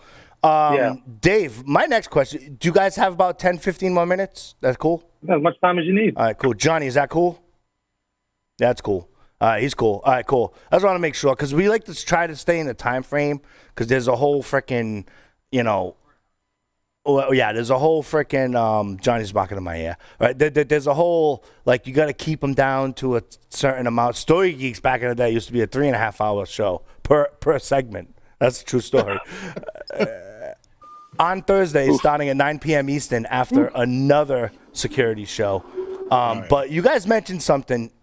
Nick mentioned something, and Dave mentioned something. And I want to get to Dave and get a little bit of a visual of, like, the factory and all of that. So start thinking about that, Dave. But, Nick, you mentioned something about when you started your business, you wanted to collaborate with other people and get the word out for that, for their product, and incorporate that into your business model to get the product into people's hands. And I think that from a sales rep perspective, that element is missing. Now, I know there's rules that you can't walk into a cigar shop and pass it out and this and that, and I get it, right? But, like, you can give it to a shop owner, and a shop owner, a brick and mortar shop owner, and if they were intelligent enough to profile their buyers, wouldn't they give a couple of samples to, like, hey, check this out, let me know what you think? Especially for, like, the people who come in either daily basis, bi-weekly, but whatever their cadence is. The point of me asking you this is that, like, I think that there's not enough of that in this industry. Yeah, there's collaboration works with cigars and it's marketed, and there are pluses and minuses to collaboration. Especially if one has more market share than the other, or one has more brand recognition than the other, but when they're both, like, independently and willingly go into a collaboration, it becomes a super wonderful thing. And I just don't think that enough people within the industry really do that. And I just wanted to commend you on that, because truly I think because of our age and the fact that, like, you're the CEO of your organization, Dave is executive level within that organization, very well needed. You guys can pivot faster than a traditional manufacturer that's been around for 100 years, say, right? Mm-hmm. But I just wanted to take the time out to commend you on that, because I think that is the future of the cigar smoker, and I think it's because of other industries that act like that as well. For example, the craft beer industry, or the craft spirits industry, or even restaurants where one guy will bring, like, his food truck to a brewery. You know what I mean? Like, we all see that as consumers. And I don't know about your neck of the woods, but we all eat it up as consumers. You know what I mean? Yeah, like, I never thought that I would be going to a brewery and spending $150 on, like, lobster sandwiches and 2 beers. You know what I mean? Right. Like, I do as a consumer. I do. Like, you know what I mean? And by the way, there's people behind me, in front of me, who have the same idea as I. And I'm doing the math, and I'm saying, this is super cool.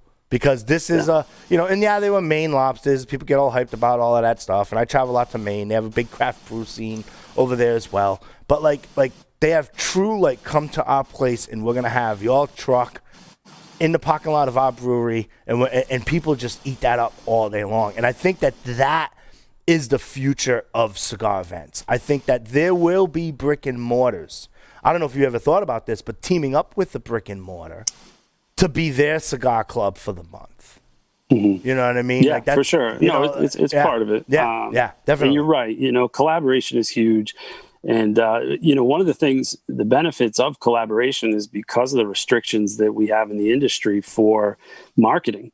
That's the biggest obstacle I saw as soon as I started was I can't just advertise my business, on the radio, or who the hell listens to the radio? But you know what I mean? I can't put an ad except in Cigar Aficionado maybe. So it's better to get it out to people who talk to people. And if I can help them at the same time, all the better. And that's why I think the collaboration is good. I think what you're saying is you enjoy it as a consumer, because I think part of it is you're seeing people work with other people, that's not the division, like not to get political, but the things we're seeing now, there's a lot of divide, no matter where you look. But in this industry, a cigar is a cigar. And, whether you're a podcast or a live show or a manufacturer, you can work together. It doesn't matter, because it's all about the cigar and the cigar consumer. Right. So whatever you can do to make that experience better for the consumer, I'm all for it. I'm 100% for it. Right. And in economics theory,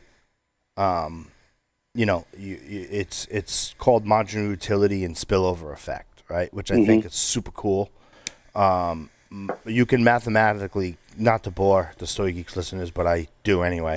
You can mathematically calculate a formula of the amount of joy you would get from a candy bar.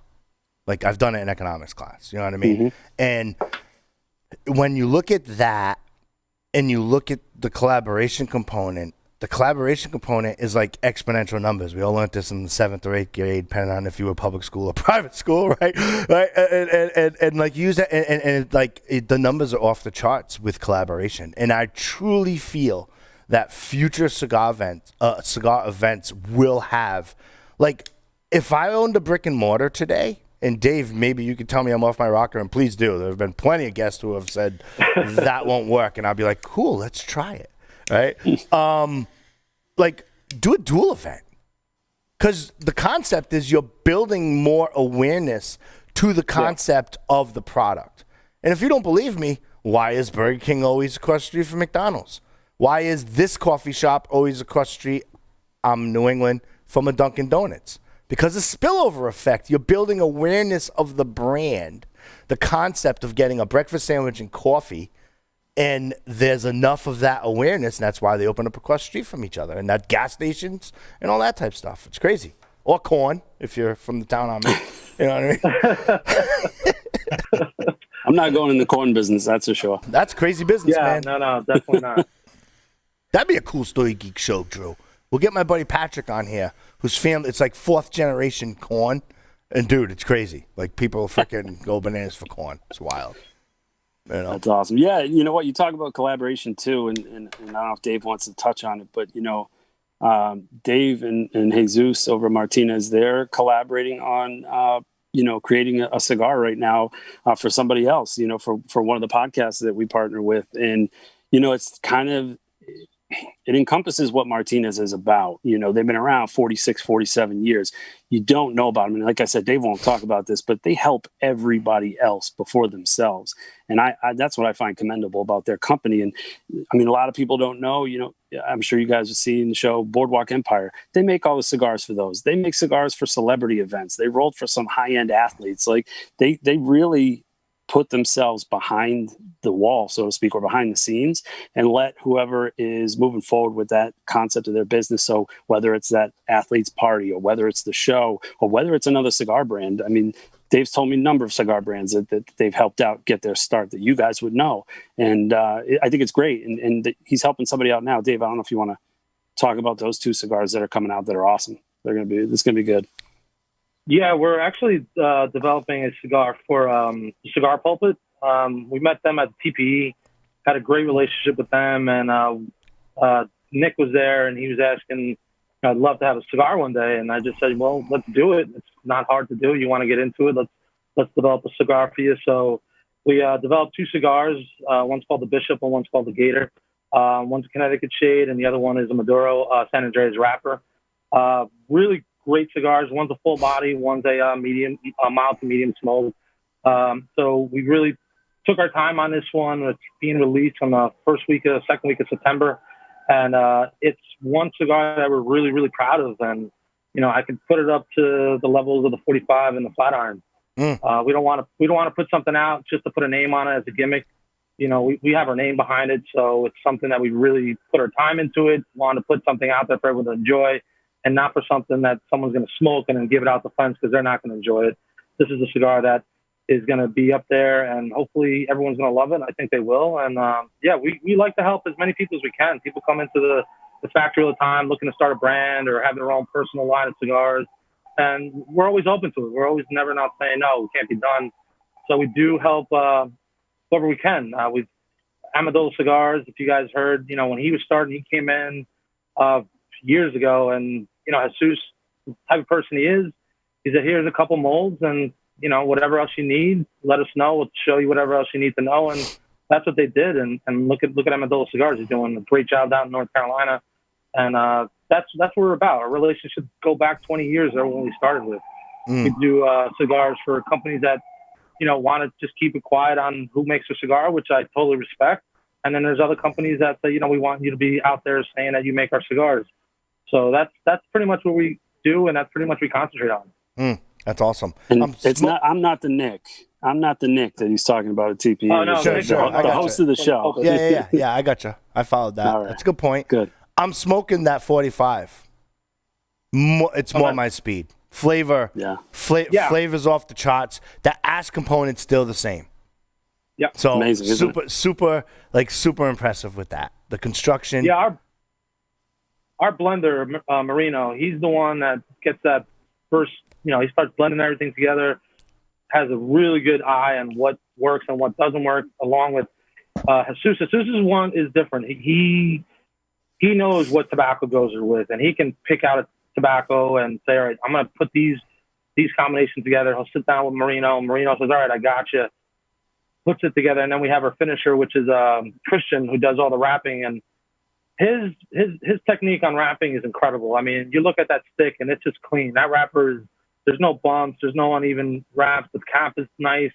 Everything fits really, really nice on there. So we have two guys that can just make a cigar and give you that quality consistency all the time. And one thing that Jesus does concentrate on is make sure that those cigars leave here the same way every time. So we're always concentrating on the quality of the smoke over the quantity. Once you start putting the quantity in front, your production, your quality of your condition of that cigar is never going to be the same. Mm-hmm. I'm looking at the box of the 45 to see what the hell I'm smoking. Dominican Nicaraguan blend. It's super balanced. The ash still stays the same as I previously described. I bullet cut. I'm smoking the Robusto size, and this is why I don't gamble, Drew, because I picked the flat iron first, and for me, it's the 45 is where it's at. If I were to choose one, the 45 has 2 Nicaraguan leaves and a Dominican leaf as a filler, and has a Cubanito binder, and then that one has the San Andreas wrapper on it. So it really does a nice job on it. The Dominican leaf is what Jesus' dad was using when he first started the business, so he wanted to marry what he brought into the company, which is the Nicaraguan leaf, marrying it with his father's, and then the Cubanito is what they both enjoyed. So it's pretty much like a father-son duo with, unfortunately his father's not around any longer, but it's something that he wanted to give a part of those two in that cigar. Yeah. Nice. The retro hail is friggin' awesome. It is very retro awesome. hail. I just did it before, but when I lit it up, but the retro hail is friggin' awesome. And I just flicked the ash after it was an inch. And you know how I go to the corner. Well, if I can go to I have a square ashtray here, but whatever. You know when you go to flick the ash, I don't flick it. I just kind of like glide it against the corner of the ashtray, and you can almost feel the pull from the cigar from how tight the ash is. It's like a snap. Yeah, it's crazy. It's like a snap. And that is as important.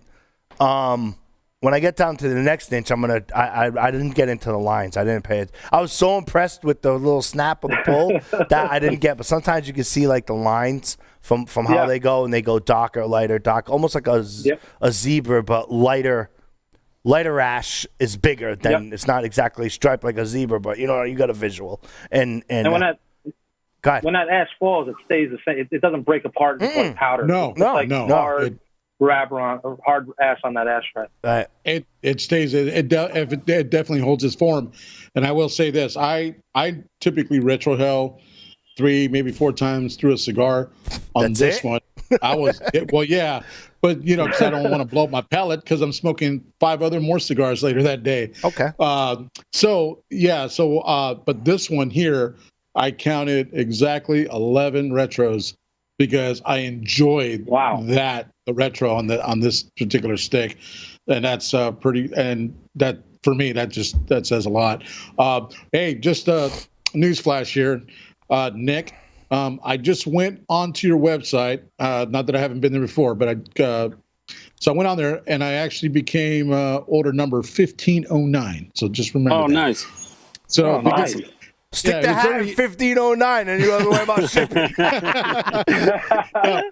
That's awesome. I want Dave's cigar, or I want Jesus' cigar, Martinez cigar. I'm like, I'm getting that, baby. I mean, he's offering it up. I'm taking it. That's awesome, man. Thank you so much. I appreciate that. I just want to let the listeners. I just want to let the listeners know it's very simple. You go in there, it explains, the Corona, the Robusto, and the Al Presidente. And I'll tell you, it was very easy for me to go through there, navigate. I was done in, let's just say, less than 3 minutes. And I picked the Robusto. I got in there before the 15th, so I will be getting those cigars next month. Nice. Yeah, you'll be getting September. Nice. Thank you so much. I really do appreciate that. That means a lot. Because I do have other cigar clubs that I joined just to kind of go through the process, learn it, talk about it, because people ask me to. I mean, I go to lounges, even on a lot of our listeners, they'll email me throughout the week and they'll say, what did you like about it? Was the customer experience? They ask me all those, questions that I really am about. I'm about customer experience all the way. So again, very easy, very, very user-friendly site.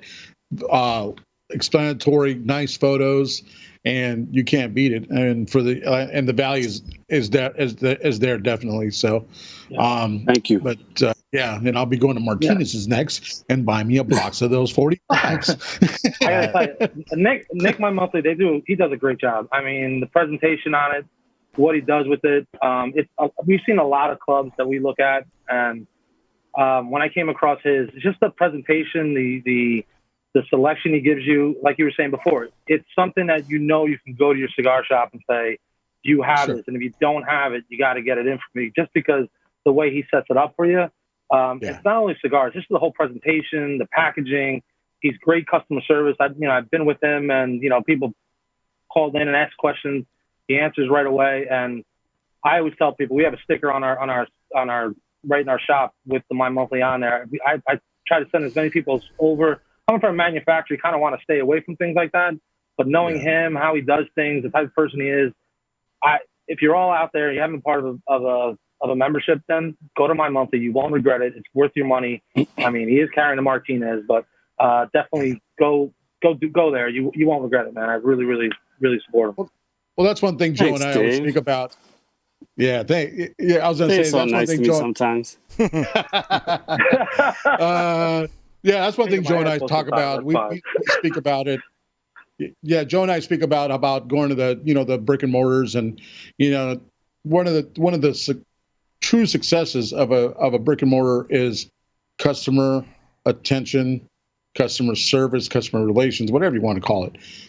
If you're not attentive to your customer, they're going to go shop somewhere else. But that makes like I said, that makes for great an experience online, because sometimes you don't know what you get online, especially if you go to what's that called, Wayfair.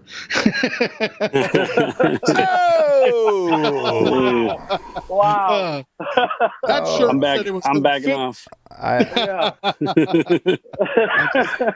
I'm just joking. Anyway, I've never ordered anything from Wayfair. Let's just get it out there. I've heard the stories, but anyways, I digress. But that's that's that to me, speaks volumes when your customers can give you some pretty good ratings and talk good. So, for the Stogie Geek listener, check them out, man. You're going to love that. Easy to navigate. As I said, I did it in less than 3 minutes, and I'm going to get my box in September. I can't wait. I want to end this interview, and if you guys want to check in post-event and let us know how that gets, we could do a quicker half-hour segment or an hour, whatever you want to do.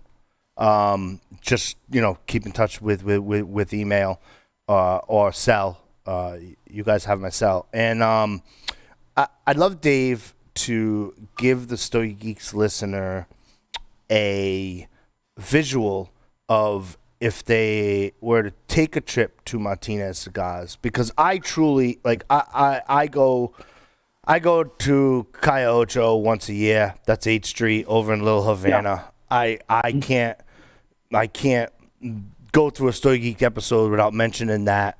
It's a picture of me and my son, my family on my desk with that picture, and I try to update it every year if the picture comes out all right. So it's Miami, so sometimes I'm a little blurry, right? Don't worry, Mom's driving, right? It's all safe. You know, probably not going to get one this year because of COVID. I'm scheduled to be there in September, but that looks like it might not happen. But, you know, for the Stogie Geeks listener who travels or has an opportunity to go to New York City, you know, and go to your shop, like, give us kind of a visual as to, you know, what it is, what it's like. Is it a sit-down shop? Is it just rolling and you're just there? Is it just you can't walk in? Because some of them you can't walk in, right? Like Calle Ocho, like, I mean, I like I said, that whole strip is just so cool. You know what I mean? Like, you just go down. I don't know if you guys never been to Little Havana. Like, it's such a freaking awesome. You got the vibe. Some of them have like rollers that like have like Cuban bands there, and it's Miami. So you believe it or not, you can't smoke inside some of them. It's weird, right? You're like, oh my God, but like you're in Florida, so you can get away with it temperature wise, you know, and the way they separate it with a patio and the bar area. Some of them have bars, some of them don't. So, but take the Stogie Geeks listener to what the factory is like. Can they visit it? What they can expect from a potential visit. Do you allow visitors to go there? Like, do you have a retail? You can come in. Okay. Yeah, you can. Cool. You can come in and you walk in. It's about 250 square feet. That's all we have. You walk in. It's a storefront. Big glass window. It has the original neon sign from when they opened in 1974. It says handmade cigars on it. And when you walk in, you go into pretty much of a time machine. You go back to like the 1970s. Everything's original from when we started. Walls are just full with all different types of pictures, memorabilia, Yankee stuff, Boston stuff, because we're all mixed Boston and Yankee fans. Sure. So we're all in there. And the thing is, it's not a lounge. People think, oh, it's like a lounge. We have about 4 or 5 office chairs that we have scattered around where people could just sit. And you can sit literally right next to the roller. Have a drink. You can bring your own drink. We have a store that's right next door to us. You can get some beers, bring it over. You get a bottle of scotch, whatever you're drinking. Sit down, smoke, and then you just get to see what we do every day. We don't keep anybody outside. We'll be packaging packages right there. The rollers will be making everything there. You can talk to them. It's an experience that you really don't get anywhere else. A lot of places want to keep you behind the counter. Right. And seeing from a vision, you can get in there, take pictures. You can talk to the rollers. You can talk to the Seuss's there every day. I'm there. All the guys that are working there are there. So it's like going into a small version of a factory in either Dominican Republic or Nicaragua. The difference is the lifestyle that we have represents how it is back home for them in Tambori, Santo Domingo, which is a small little town where it's pretty much the center of all tobacco business. And you get the experience. We all talk to each other. Everyone, it could be a Wall Street guy sitting right next to a guy that is a union worker, and everyone gets along. There's no great conversation. On Fridays and Saturday nights, after the rollers are done, that's pretty much when we start partying. We can get probably like 50 to 60 people in there. We're playing music, playing dominoes, food's coming in. So we want you to be part of the family. We don't want you to be a guest. Like if you come in pre the COVID whole thing, on a Friday, you would probably see about 7 or 8 lines of suitcases. Because a lot of people from all over the world, all over the country, the first thing they do is stop at our place because they've been there so many times. And they're in there just hanging out. So it's an experience that you won't understand until you see it. I try to give it as much as I can on Instagram. I post a lot of videos of what we're doing, from making the cigars to hanging out playing dominoes. So it's something that, again, you have to see it. It's a welcoming. And once you come in, you're part of that Martinez family. We'll always remember you. And all your listeners out there, if you're ever in New York, don't hesitate. Just come on in. We're open. We start rolling at 6 o'clock in the morning. Rollers are there till 2, and then we're there until like 7, 8 o'clock at night. Fridays and Saturday, we could be there till 2, 3 in the morning. So it is a retail shop where someone could walk in if they're in town and purchase some cigars as well. Cool. Yeah, and it's everything is probably about 2 weeks off the table. So we let them age for about 2 weeks off the table. Yep. They're in the cases, and then you're right then and there. You can get an unbanded one. You can get one with a band. You can pretty much just hang out all day. We don't even care if you stay there the whole time since we're open or closed. You're more than welcome. Yep, that's super cool. That sounds like my spot. I go to Havana Cigar Club right next door. It's ultra convenient, but I also go to a smaller cigar shop that I always mention. It's Churchill Smoke Shop and Lounge, and like it's 800 square feet. Yeah. Cash and carry is ridiculous. He could close down a lounge and just survive on cash and carry. Yeah. Right. But I've always missed the element of the roller and the mystique of the roller. When I was on pre-Stogie Geeks, I used to do a cigar radio show called Cigar Club Radio. It was Friday afternoons, 4 to 6 p.m. And I opened up for a gentleman who was on the radio for his financial show. It was his 25th anniversary, and I was like 3 months in radio. And like I actually, and we couldn't smoke in the buildings, right? So I actually hired a roller with a translator, right? And it was crazy. Because like, wait a minute, you're going to put him on the radio? He doesn't speak English. I go, it works for Yankee baseball. Why wouldn't it work for freaking for us? Like, you know what I mean? And so we had like a visual of like what it was like for him to show up to an event, and people were rolling in cigars. He was selling cigars. You couldn't smoke them there. Then we told everyone that, you know, it's a 10-minute drive. Here's the address for the lounge that we're going to be at after the show. And it was super cool, man. We ended up with like 70 people. We had to go outside because you can't fit 70 people in that building, right, let alone COVID, right? And whatnot. And it's like, it's the same thing, man. You got pull out chairs, and I mean, he has lounge, like, recliners now. But, like, it reminds me of when I owned the cigar shop, my partner was partners with another gentleman at the Prudential Center in Boston, right? So they had a cigar kiosk. And then, but his cigar was in Dedham. It's just outside of Boston, right? I know Nick knows where I'm talking about, right? Mm-hmm. It's still open today. It's called Courthouse Cigars. And you walk in, right? There's no rollers, but you're talking 400 or 500 square feet.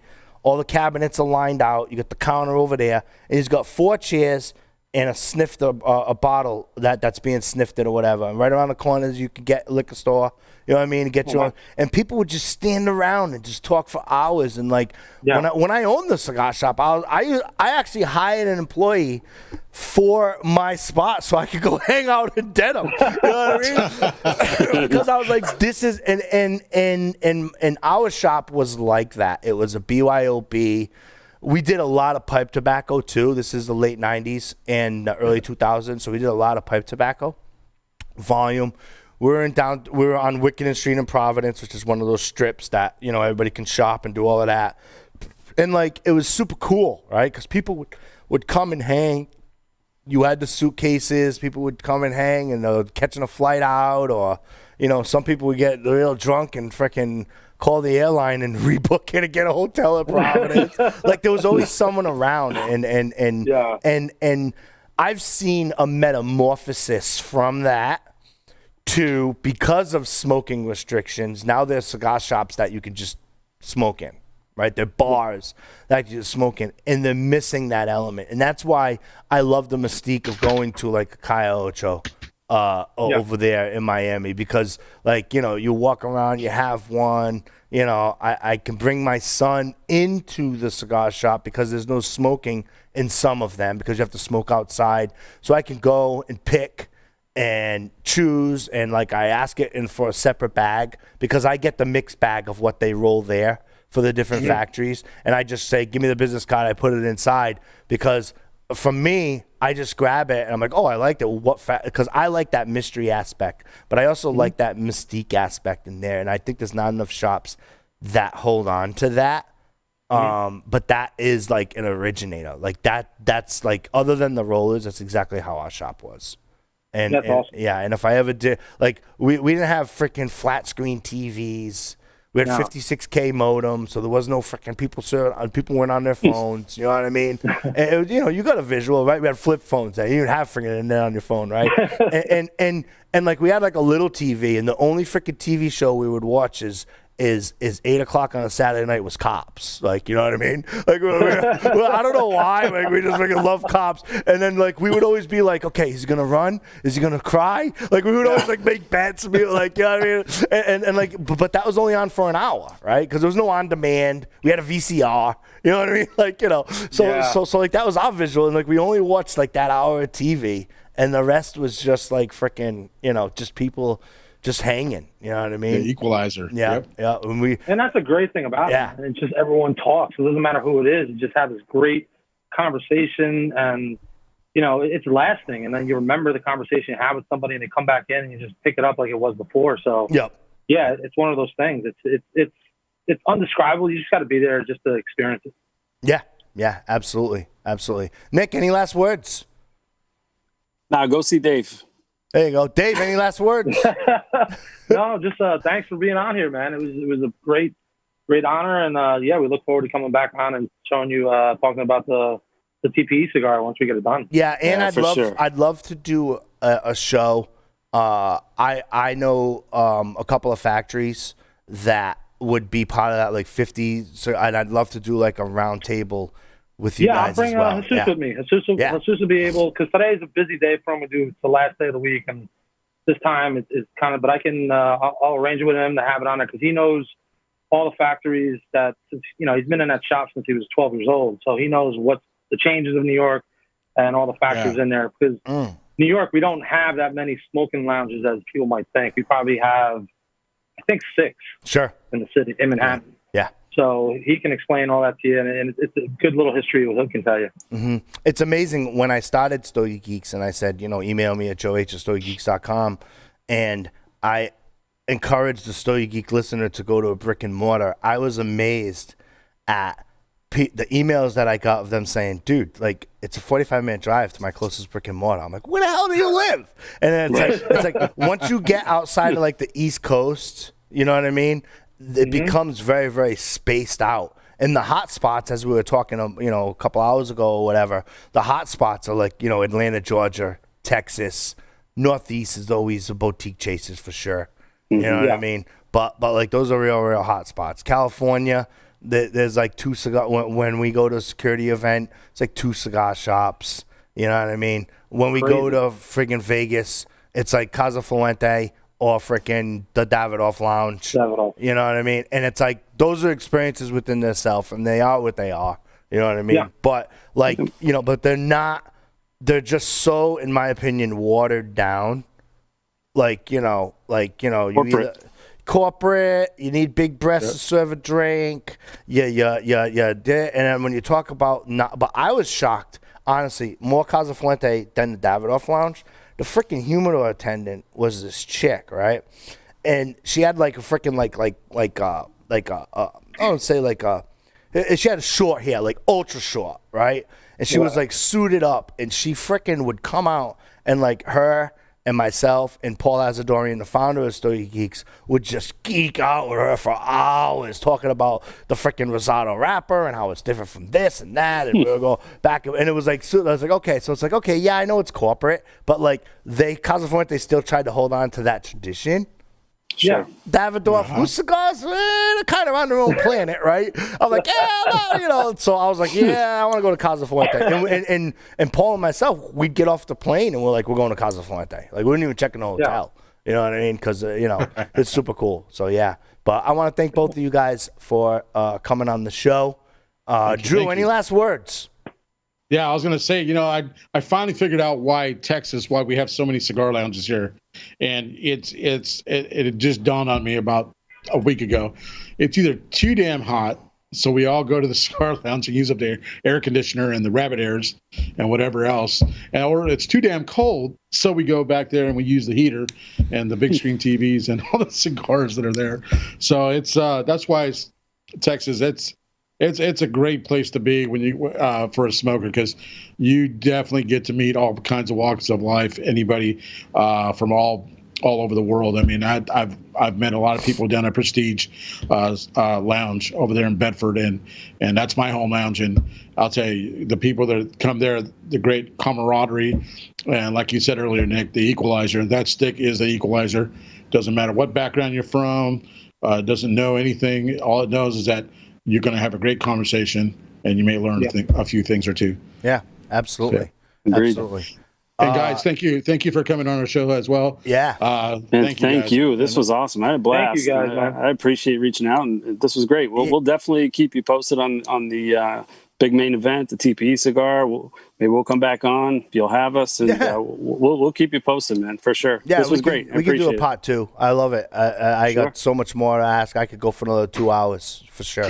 Yeah, you know what I mean. I go for, and he can. He will. I'll go. You know what I mean. Because I have so many business questions for Dave, like logistical business questions about I don't know, just for. Would you ever consider leaving Manhattan?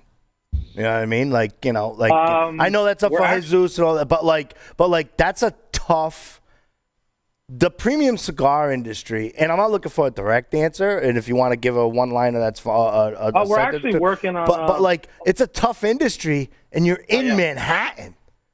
Dude, there are much friendlier towns you can go in. You know what I mean? So.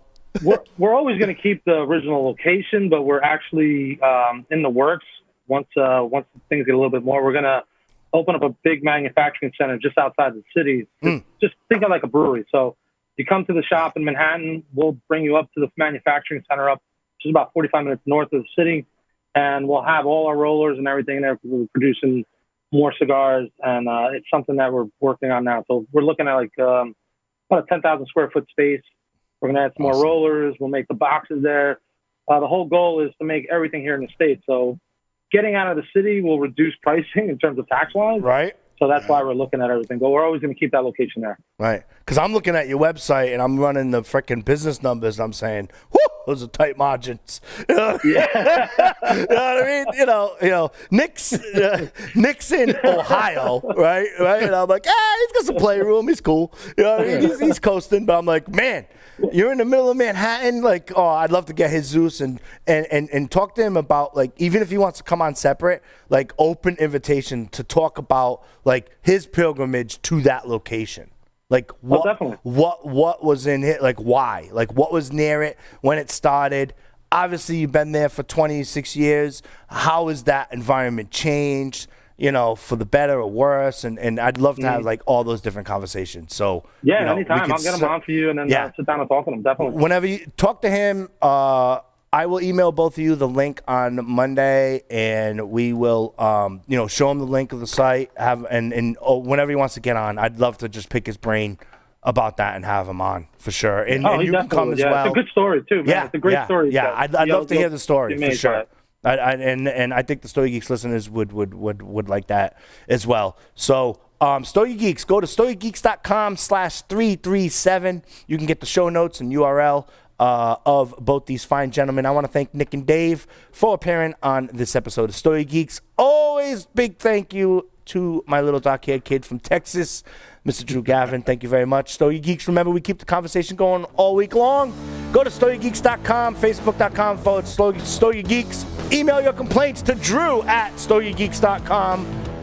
Special thank you to JC Newman Cigar Company, Havana Cigar Club, and Placencia Cigars. We'll see you next time. Peace.